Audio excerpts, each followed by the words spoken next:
Bulgaria and neighbouring Romania are poised to become the 26th and 27th members of the European Union in January next year. EuroNews correspondent Valery Goria met Bulgaria's President Giorgi to find out how far his country had got with its preparations for EU membership. According to the President, the country is on course for accession.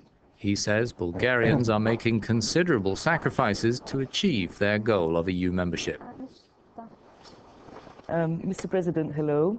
The latest signals from the European Commission are that Bulgaria is most likely to join the EU in January 2007, but probably with safeguard clauses.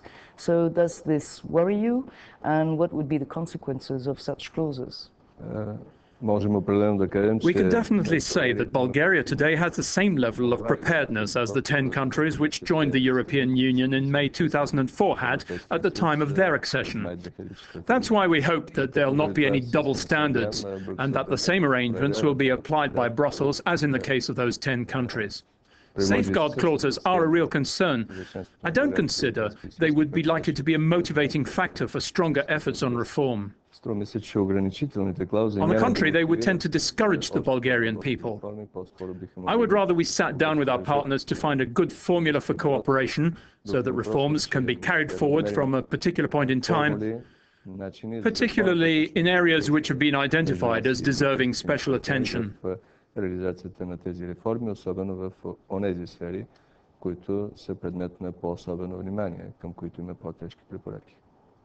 So precisely, the areas of crime, corruption, the reform of the judiciary, the reform of the health system are issues which are far from being solved. Is it so urgent to enter the EU rather than have more time to prepare? Any further delay, even by 1 year, would disappoint our people. The agreements are there, and they should be executed and strictly observed, which is what everyone says in the EU. I can only agree with that. Let me give you an example. Bulgaria has agreed to close down 2 units of our Kozlodui power plant.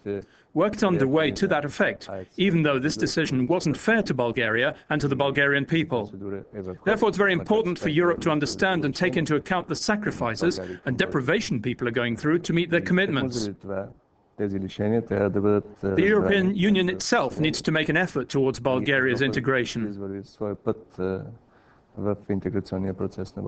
To come back to the energy issue, you've mentioned the closure of the Kozlodui nuclear plants.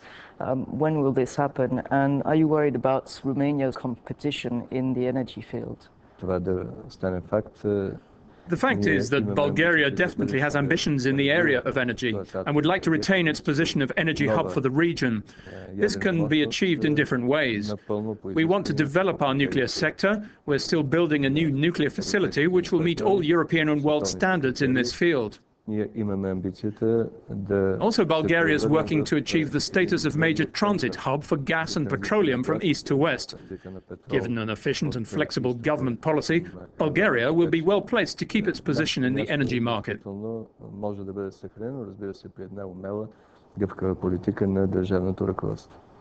Precisely, you've recently signed an agreement with Russia and Greece on a new strategic pipeline.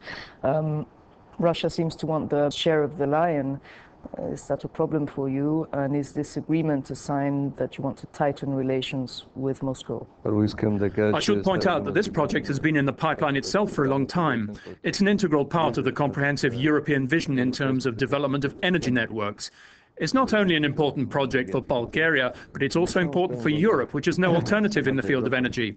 The issues of energy and energy resources can't be solved for the continent as a whole without involving Russia.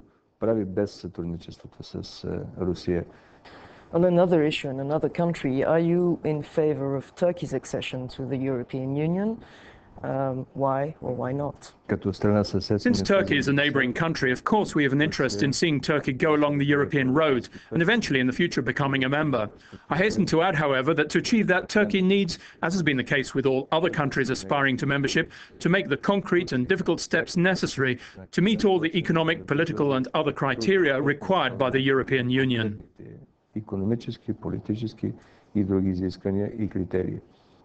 How about Macedonia? Your foreign minister has recently asked Macedonians to stop aggressing Bulgaria. Do you agree with him? Let me remind you, first of all, that Bulgaria was the first country to recognize Macedonia under its constitutional name. We've always supported Macedonia in its efforts to secure peace and stability. However, when it comes to history, and we have a common history, I think there is a line to be drawn, beyond which our own history can't be stolen by anyone else. However, I would say that these issues are best left to historians.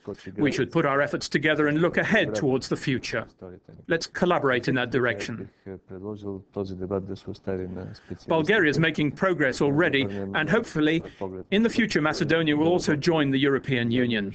This will be the best solution to the issues which have accumulated over past decades and which may still be outstanding. Имат своето място в Европейския съюз, а това е най-доброто решение на натрупаните с десетилетия проблеми. Concerning the Middle East, you have decided to send troops to Lebanon. Why? And do you think this has influenced the European Commission's decision on accession of Bulgaria? I would say that for us it's a moral commitment that we have to deliver on. Bulgaria, by the way, has participated in a number of international missions in the past, notably here in the Balkans. This shows that in addition to making a valuable contribution to the European Union in terms of economic and social affairs, Bulgaria has a good deal to offer in the field of security.